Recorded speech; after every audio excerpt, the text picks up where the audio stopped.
Hey guys, so quick one. Sometimes, very rarely you see it during construction, these clients actually followed our email guidance and actually got their fencing installed. They've got retaining across the whole back section of their home. And you'll see these little fuckers, right? And you just go, what the fuck is this? Come through, I'll quickly show you.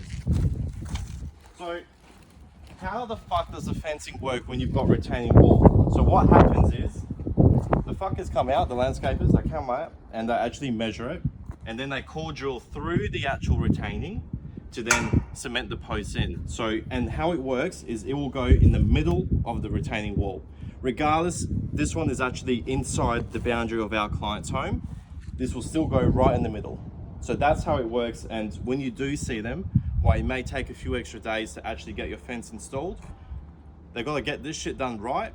Then they need to cement it all in and make sure this shit is sturdy. So in terms of if you've got dogs and shit, having a block that has retaining like this, it just gives you that extra security. You don't have to worry about the pups actually trying to climb, trying to dig underneath. So something to think about.